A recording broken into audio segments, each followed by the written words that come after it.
Tugas koneksi antar materi modul 3.1 pengambilan keputusan berbasis nilai-nilai kebajikan sebagai pemimpin.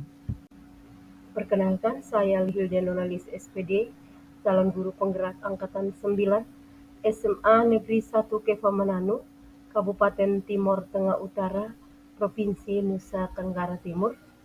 Saya bersama fasilitator saya, Bapak Yusaki Yokoyama, SPD MPD, dan juga Ibu pengajar praktik saya, Ibu Heriberta Manehat SPD.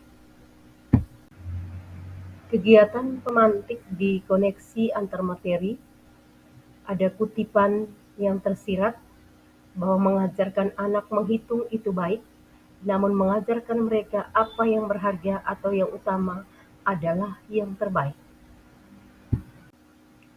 Dari kutipan tersebut, apa kaitannya dengan proses pembelajaran yang sedang Anda pelajari saat ini?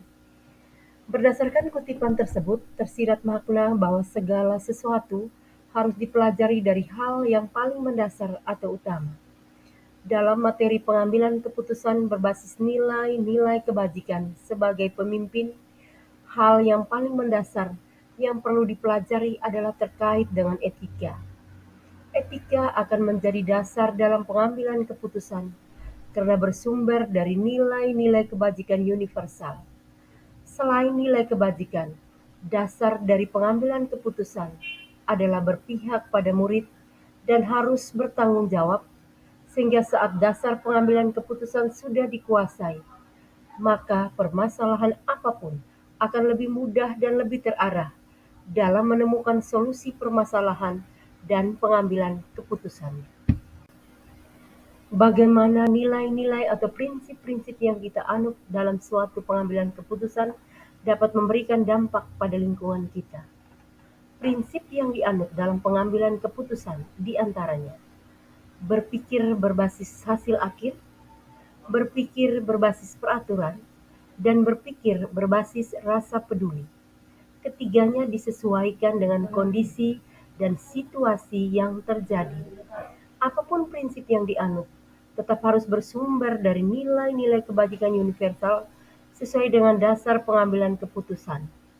Dengan mengacu pada prinsip dan nilai yang sesuai, maka kita akan mengambil keputusan yang lebih adil, bijaksana, dan berpihak pada murid, sehingga akan memberikan dampak yang positif bagi lingkungan tempat kita berada.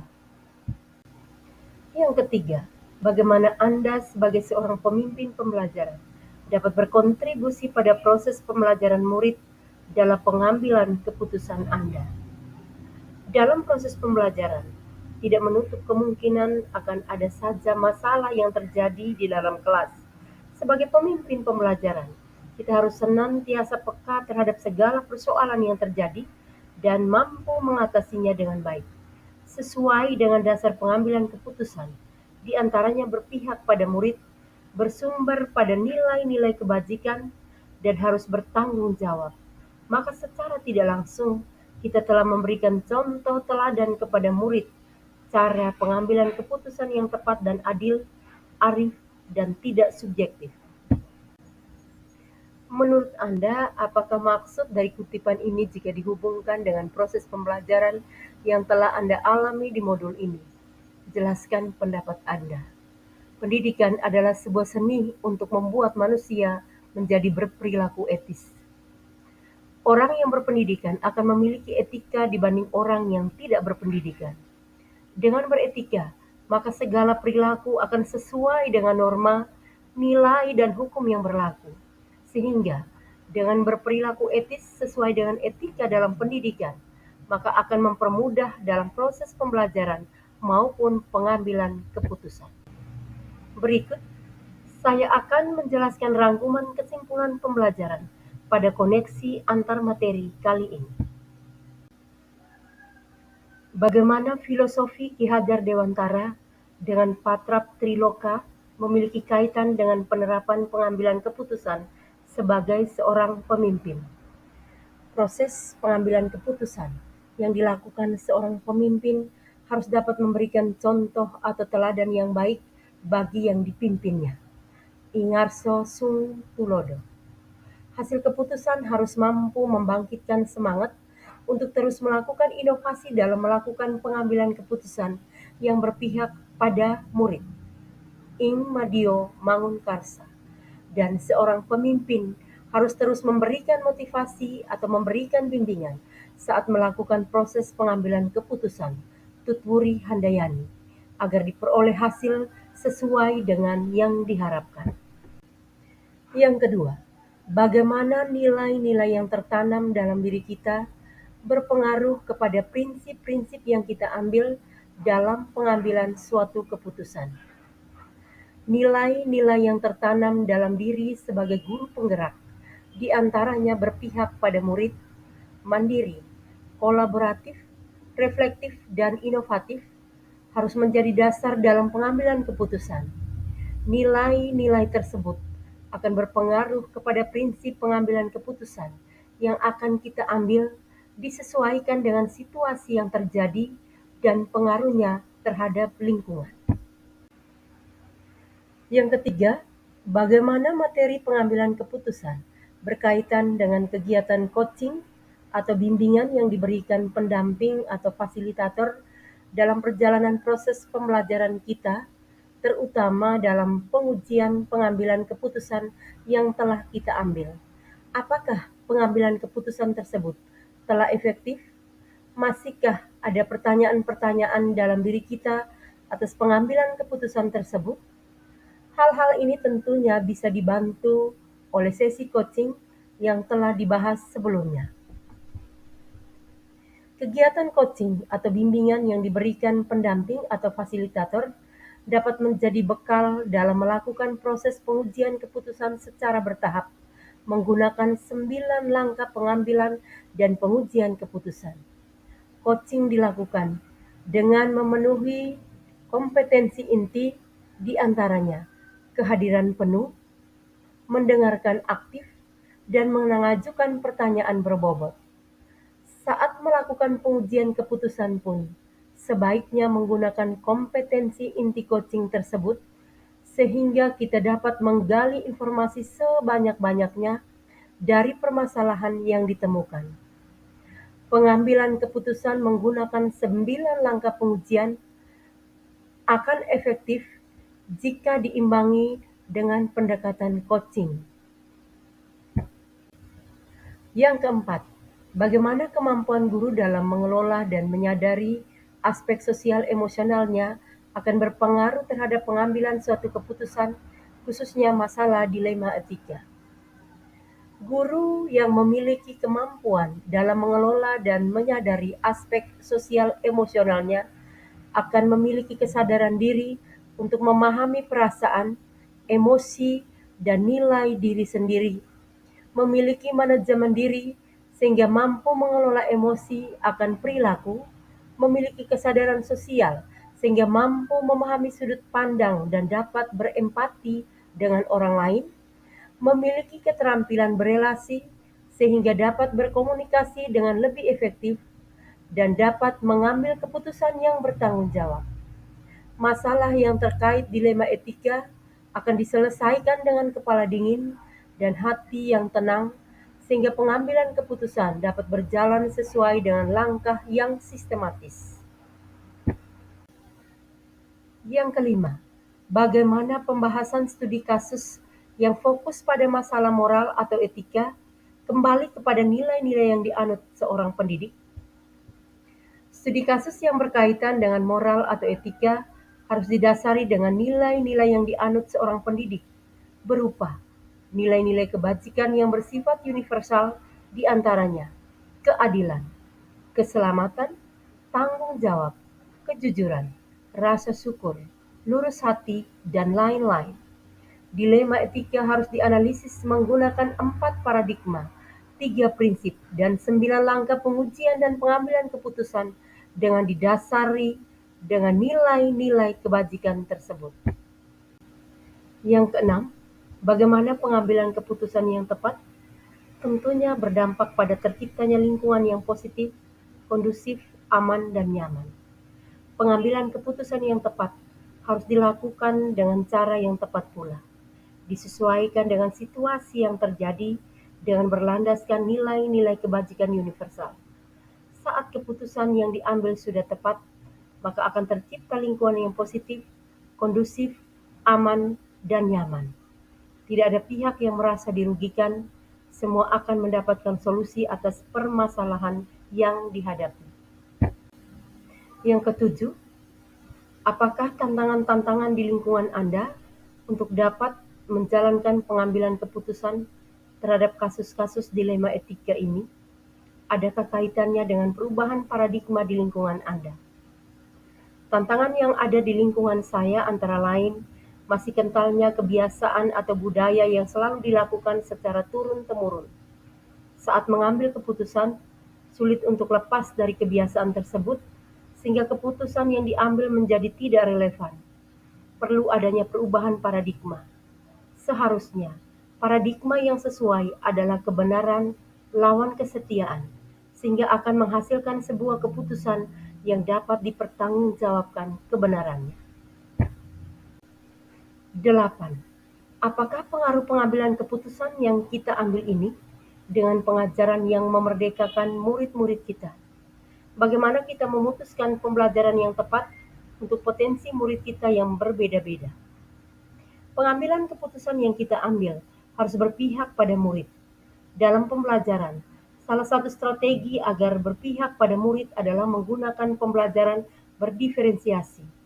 Pembelajaran berdiferensiasi dapat memenuhi kebutuhan belajar murid sesuai dengan kesiapan belajar, minat, dan profil belajar murid, sehingga akan tercipta merdeka belajar sesuai dengan potensinya yang berbeda-beda. 9. Bagaimana seorang pemimpin pembelajaran dalam mengambil keputusan dapat memengaruhi kehidupan atau masa depan murid-muridnya. Dalam mengambil keputusan, seorang pemimpin pembelajaran harus mempertimbangkan berbagai macam kemungkinan yang terjadi, termasuk menyangkut masa depan murid. Oleh karena itu, perlu kehati-hatian dalam mengambil keputusan dengan melakukan pengujian sesuai dengan langkah-langkah yang sistematis, disesuaikan dengan paradigma dan prinsip yang tepat. Pertanyaan berikut, apakah kesimpulan akhir yang dapat Anda tarik dari pembelajaran modul materi ini dan keterkaitannya dengan modul-modul sebelumnya? Pengambilan keputusan haruslah dijiwai filosofi Ki Hajar Dewantara, berpegang teguh pada nilai guru penggerak, salah satunya berpihak pada murid dengan berlandaskan nilai-nilai kebajikan yang universal. Keputusan yang diambil harus mempertimbangkan berbagai hal, termasuk masa depan murid. Pengambilan keputusan berpengaruh pada pengajaran yang memerdekakan murid karena disesuaikan dengan potensinya masing-masing. Seorang pemimpin haruslah memilih kompetensi sosial dan emosional agar dapat mengambil keputusan dengan penuh kesadaran diri, mampu mengelola emosi, dan mengambil keputusan yang bertanggung jawab. Saat proses pengujian keputusan, diperlukan teknik coaching agar dapat menggali informasi sebanyak-banyaknya untuk mengambil sebuah keputusan. Pertanyaan berikut, sejauh mana pemahaman Anda tentang konsep-konsep yang telah Anda pelajari pada modul ini, yaitu dilema etika dan bujukan moral, 4 paradigma pengambilan keputusan, 3 prinsip pengambilan keputusan, dan 9 langkah pengambilan dan pengujian keputusan. Adakah hal-hal yang menurut Anda di luar dugaan? Perbedaan mendasar antara dilema etika dan bujukan moral dapat dilihat dari kedua pilihan kasusnya. Jika kedua pilihan sama-sama benar, maka termasuk ke dalam dilema etika. Namun jika salah satu benar dan yang lain salah, maka termasuk ke dalam bujukan moral. Yang berikut, terdapat 4 paradigma dilema etika antara lain individu lawan kelompok, rasa keadilan lawan rasa kasihan, kebenaran lawan kesetiaan, dan jangka pendek lawan jangka panjang. Terdapat 3 prinsip dalam pengambilan keputusan, yaitu berpikir berbasis hasil akhir, berpikir berbasis peraturan, dan yang ketiga berpikir berbasis rasa peduli.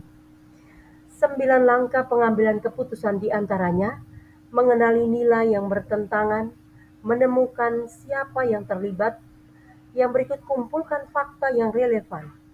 Pengujian benar atau salah, pengujian paradigma benar lawan benar, melakukan prinsip resolusi, investigasi, opsi trilema, buat keputusan, lihat lagi keputusan, dan refleksikan. Hal yang di luar dugaan adalah dalam melakukan pengambilan keputusan, memiliki keterkaitan dengan modul lain yang telah dipelajari sebelumnya. Sebelum mempelajari modul ini, pernahkah Anda menerapkan pengambilan keputusan sebagai pemimpin dalam situasi moral dilema? Bila mana pernah, apa bedanya dengan apa yang Anda pelajari di modul ini? Jawabannya pernah. Namun sebelumnya saya tidak mengetahui adanya tahapan dalam pengujian dan pengambilan keputusan, sehingga keputusan langsung diambil tanpa mempertimbangkan hal-hal lain yang mungkin terjadi. Saat mempelajari modul ini, ternyata sebelum mengambil keputusan, perlu adanya penentuan paradigma, prinsip, dan menjalankan 9 langkah pengujian dan pengambilan keputusan terlebih dahulu dengan dasar nilai-nilai kebajikan, berpihak pada murid, dan bertanggung jawab. Bagaimana dampak mempelajari konsep ini buat Anda? Perubahan apa yang terjadi pada cara Anda dalam mengambil keputusan sebelum dan sesudah mengikuti pembelajaran modul ini? Mempelajari konsep ini sangat berdampak besar bagi saya, terutama berkaitan dengan cara pengambil keputusan yang sebelumnya tidak menggunakan langkah-langkah apapun. Sekarang setelah saya mempelajari modul ini, perlu adanya pemilihan paradigma yang tepat, prinsip yang sesuai, dan melakukan 9 langkah pengujian dan pengambilan keputusan dengan sistematis. Terakhir, seberapa penting mempelajari topik modul ini bagi Anda sebagai seorang individu dan Anda sebagai seorang pemimpin?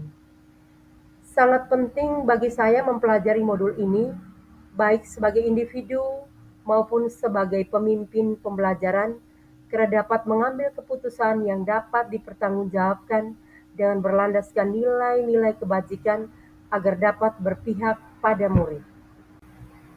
Saya ucapkan terima kasih. Salam guru penggerak dari Ibu Hilde.